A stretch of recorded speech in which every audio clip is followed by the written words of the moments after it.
Hey guys, you join me here, Slum86. We are back on Ladyhill. So we are finally into mid-March, and the weather has finally improved enough that we actually have a day with no rain here. So we are going to get out here into the grass and just get chopping straight away. So it needs to be done, and yeah, we won't hold back here, guys. Basically, every field we have is going to get cut. The moisture is going to be too high anyway to do hay and stuff. So it's purely a silage season is what we're going to be doing. So we'll be filling our new bunker that we have on the farm. That is the plan for this one. As I say, we'll just jump external for this and get everything fired up, lower down, and we'll get cruise control going, and away we go. So the field to our left will be cut as well. We are going to get in there and do that, but yeah, it is basically a joint silage session. Maybe could have waited, but it is saying harvest ready. But I think there's another stage of growth in this, so we might end up with the biggest bumper yield here of grass. But yeah, we'll get it off the field anyway, get it done, and then hopefully we'll get a bumper hay crop. Because let's be fair, we're going to get another turn to cut silage. So we're not too concerned.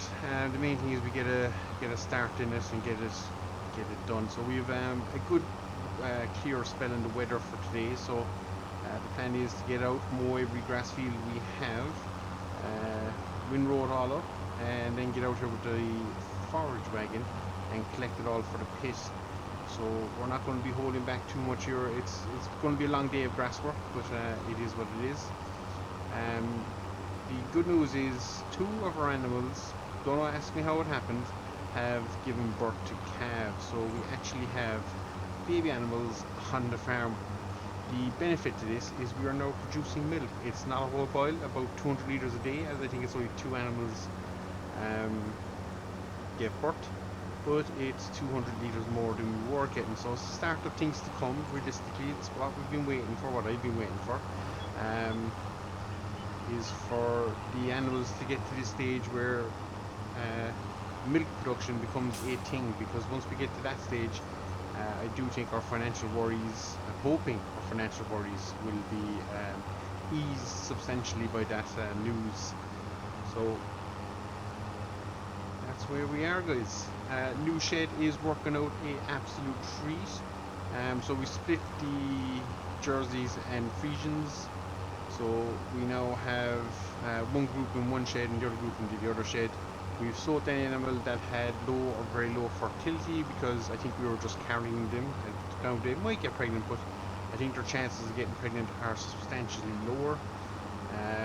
And again, they weren't, it's not like they were the best cows in the world, so we just offloaded them as well. So we still have the one bull. I'll be interested to see what the jerseys produce, because it was off a Frisian bull we did that, so that'll be interesting to see what kind of an animal we get back on that. I've no doubt it will be a good quality milk churning machine. That's what we're in it for. So yeah, pretty happy with that. Capacity for cows is up around the 200 mark now in the yard, so we're pretty good for a while on that front. We don't need to worry. And to be honest, I think 200 cows is probably the limit anyway. Well, I think we could do more. We'd have to put down more sheds, and we would need a load more grass to be able to do that. We'd have to upgrade our machinery, because let's be honest, the front and side mower will only get us so far, and it's probably an upgrade we're going to do anyway. It's probably either get butterfly mowers that have the ability to windrow itself. So basically we cut out the stage here of doing silage. We could literally get out here, cut, return, and pick it, and that would be the ultimate goal for this operation. It just saves time again. Obviously if we're doing hay, we still have to go through the process, but I think that's just part of hay. We can't fast track that in any way. But definitely our silage process, we could take out the process of having to windrow. So and obviously we could scale machines up, get bigger machines and bigger windrowers and tethers and things, and make life just a little bit easier. But for now, we're kind of where we are, and we can't do too much more now. Our money is down around 20, is it 25,000, something like around that. And we've no substantial income coming until we sell our soybean crop in June, July. So what that's telling me is that 26,000 has to last us for the next 3 months, 4 months. So at 5,000 euros a month in loan, yeah, you can see we're going to be fairly tight by the time we get to June, July. But hopefully by the time we sell that, then we'll have we'll be able to clear whatever debt we were after incurring, and we'll then have money again to keep paying off our loans and keep paying back the bank. In the meantime, we'll have stored up enough grass and all that crack. Our milk production hopefully will have peaked, and we'll be making good money on milk, and hopefully our animals will have gone into another cycle of pregnancy, so that means we'll be pumping them all the time now. And obviously any calf we get, I think we've gotten one bull calf and one female. So with that, the bull calves, unless they absolutely throw out a banger of a bull calf, will be fattened and sold after the 12-month mark, I would imagine. And the female calves then will keep on the farm, and they will be the replacements for our aging stock then. So animals that get to, I want to say it's 36 months, I must double check, I must look into it. I think that's our peak value, 36 to 40 months, that range. So that's when we'll start selling animals. So at that stage, hopefully we'll have a healthy enough crop of young stock coming up behind that, yeah, we should be able to survive that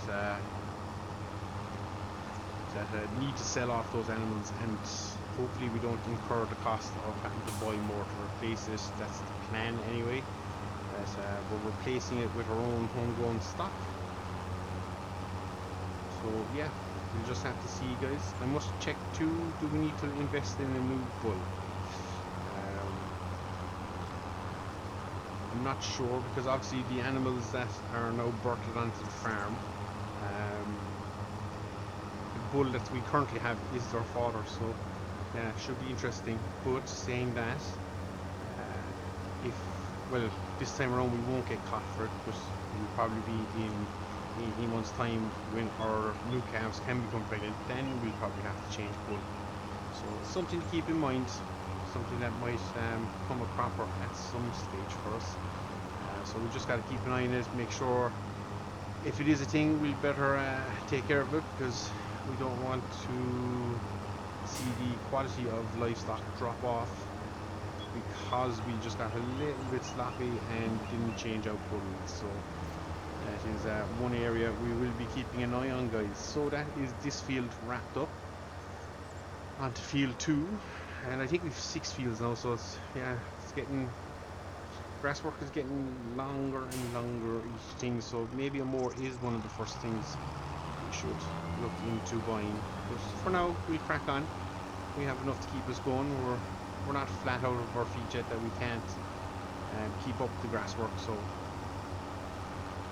as I say, mid-March here we should see all of our first cut silage taken care of.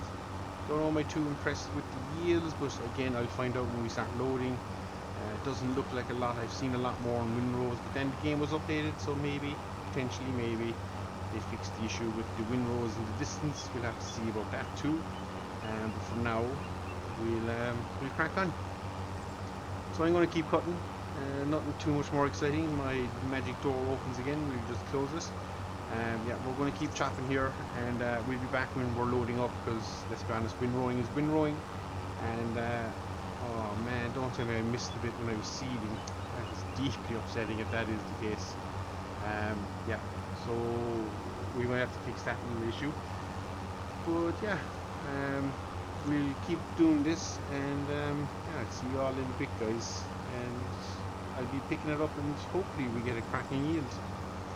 And we are back. So we are out collecting grass. We have collected 1, 2, 3. This is field number 4. and I'm not going to lie to you guys, the yield is pretty poor. Not 100% sure. I think this is the second poor yield of first cut we've had in a row, so I'm not 100% sure what mistakes I'm making. Am I cutting too early in the season? Maybe we should wait till late April. We might try that in next year, because yeah, the yield of this is just absolutely shocking. Like, I think, I might be wrong, we had a little bit in it, but I'm 90% sure the third cut we did last year yielded way more than what we're getting here. I'm basically collecting fields pretty easily. I think I've done 4 loads now. Now we might end up with around 200,000 litre mark, which, look, isn't nothing to be snaked at. We do need all the grass we can get. But I really did think when I set off on my first cut this year, we'd be in for a bumper yield. Now, the only thing is maybe that yield fluctuation mod is kicked in and maybe it affects the grass, and hence we are yielding kind of poorly. Hopefully it's not a sign of things to come for the rest of the year and the other harvests go as equally as poorly, because that would be fairly devastating.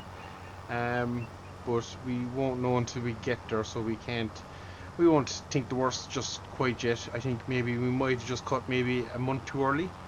I'm hoping that's what it is.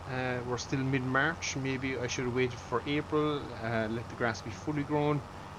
But yeah, we are whipping around here and we are collecting grass fairly handy. So yeah, that would tell me we're going to be okay. We'll have silage to keep us going, but it concerns me for the hay. That's really where I'm worried. I don't think 100,000 litres of hay, and it won't be that, or even if it is 100,000 litres of hay, we'll say. I think we need a little bit more for the year coming. We're going to be feeding quite a bit more animals, especially over the coming winter, so we might have to try and stretch ourselves into a fourth cut here, guys. Now, the only good thing by cutting in March, it does give us the advantage that a fourth cut is a lot more achievable, because we'll realistically probably be cutting again in June, and we can then cut again probably August, and if we do that we should fairly well get one in September/October, early October maybe. So potentially we could be looking at doing 4 cuts this year. Again, we'll have to just kind of see how we go, because we're turning through the silage now pretty quickly as well. We split the cows into 2 sheds. They're taking 2 feeds a day of 20-odd thousand litres, which means we're burning through 24,000 litres of silage a day. So that doesn't take too long there to burn through a substantial amount of silage. So in fact, I'm starting to think we now need to look into more fields. Yeah, definitely looking into probably purchasing more fields, or looking at trying to get more grass in, because basically that's what we need. So if things are looking poor on us, we might end up like we do.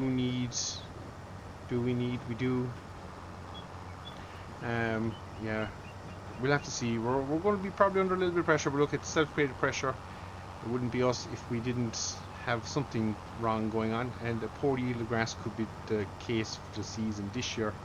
So we'll hope not. Hopefully it's just the I don't know what you call it, a blue first cut maybe. Here's hoping it'll, oh, that's not going to work at all, so we'll go back. Here's hoping it'll fix itself a little bit, and come second cut, especially for the haymaking season, hopefully we get out of that unscathed. But for now, it is what it is, guys, so we'll just have to kind of see where we go. Yeah, I don't know after that. As I say, look, it's interesting. It'll keep us on our toes. Just when we, oh man, every time. Just when we thought we were about to kind of clear things and get ahead of ourselves, we go back here a good bit, give ourselves a nice run. Yeah, something seems to always crop up just to bring us back to earth. So this year I think it could be a grass quality issue. So interesting. Definitely is interesting, but we'll keep an eye on it. I'll see now when we get back here to the yard. We'll see how much we have. As I say, we still have 2 fields to collect. So we'll probably get another load, maybe 2 loads. So that'll be another 50,000 litres plus this 75 on top of what we have in the pit, which I think is about 100. So we're talking maybe about 180,000 litres all in, for full first cut with an extra grass field, mind you. We have the field behind the new cattle shed that we cut and collected. Excuse me. So yeah, it's a strange old one. I'm not 100% sure. Something must have caused it. I just can't figure it out. So back at the yard, and you can see we're doing okay for hay actually, so we mightn't be too bad. But again, if we have to, we can buy. There's always the option to buy these things, which we never seem to take up, so we might end up doing it this year, buying a load of hay and things. But we have 100 and well, we're not too bad actually. Maybe we have 120,000 litres in here, so that's not too bad. But definitely, if we have another, what do I think, 50 to come on top of this, yeah, we're looking at about maybe we might be touching close to the 200,000, guys. So yeah, maybe. We'll see. 200,000 won't be too bad. We can get a second cut in there. Should bump us up then to 400,000 litre mark, which is what we had in the other side at the back of the original cow shed. So yeah, definitely interesting, guys. Definitely interesting. Now that pit is yet to be compacted, and we got to do all that thing. The other thing we can start looking into is silage additive. Now that might be the cheaper option. I think this pickup machine will allow us to upgrade it and basically add the silage additive. Now it does run at a cost obviously to the farm, but if we can sneak out the extra bit of grass yield that we seem to be desperately in need of at the moment, it might turn into being a good thing. So we still have options. It's not the end of the world, but I was hoping for a quality yield of grass here in the first one, and we're just not getting it, guys. So as I say, hopefully it doesn't translate to the rest of the crops. It'll be fairly sad if we cut our soybeans at the end of the year and we end up with like 20,000 worth of soybeans, considering that this year we got nearly 60,000, so it's a fair jump. And in fact this year we will have, well, is it possibly the two biggest fields we have in our portfolio to run beans with. So yeah, that would be a fairly sad moment. Hopefully it doesn't repeat itself. So yeah, we'll see. The yields weren't overly bad. On the yield monitor it looked like it yielded pretty well. So again, it's just one of these things. Now I'm a little bit baffled, but we'll attempt to figure it out somewhere.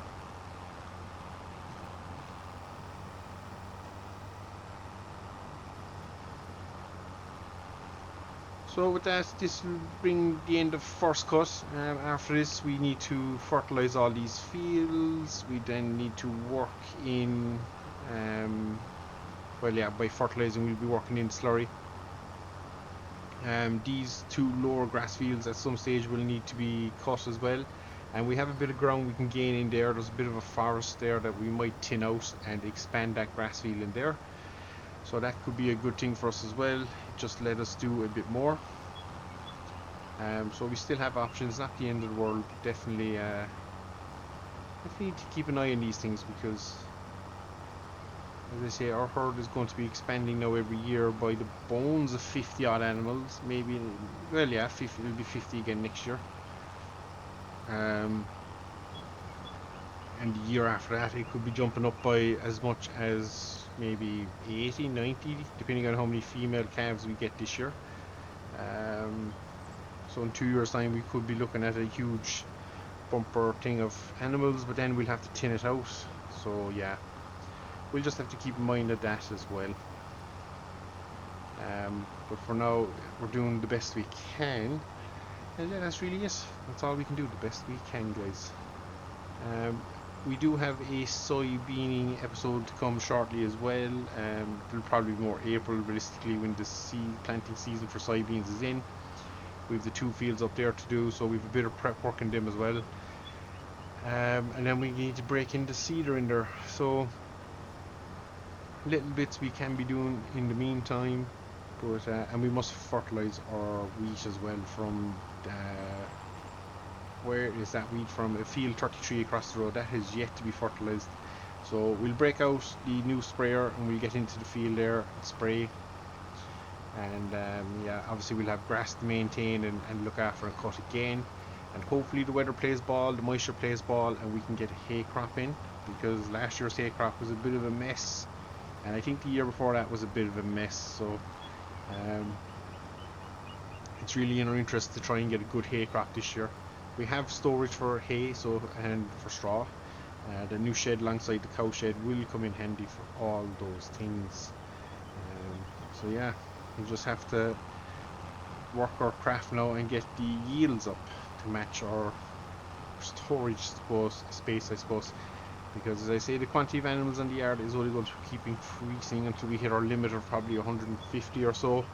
We'd have to keep space for calves and all that stuff, but yeah, we'll just see how we play out.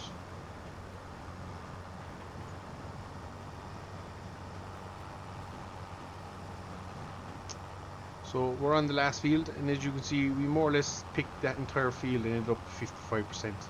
So it's a little bit disappointing, but again, look, we're not going to complain. We're going to crack on here, guys. Keep going. Mightn't break 200,000 litres, but again, we'll spread our slurry and hopefully we'll get a bumper yield. Now, it might be just a case that this yield is poor and the next yield could be, I think it ranges from 0.5 to 2.5 times the yield quality. So hopefully Lady Luck is on our side, that when we're doing our hay and doing the next silage cut, we get the bumper yields. That's the idea in my little head anyway. That's what's knocking on around there, so that might take a bit of pressure off us as well. But for now, this has added a bit of pressure and just needs me to think about land and picking up cheap land. So there's a couple of fields around us that are small, cheap, ranging between 10 to 30,000. So we might look at investing, but I just need to make sure we can cover our loan. And it could be a case of next year before we're really in a position to bite the bullet there and start picking up land, and that's because the milk from the cows should hopefully have kicked into fairly decent full swing at that stage. And yeah, we can then really start to supplement them again by using money they're bringing in to support the animals, to keep bringing in the money. So with all that said, guys, I'm going to leave it here because we are full again and we are heading back to the yard. So we'll see how we go. I don't think there is another full load in here, but you might be pleasantly surprised.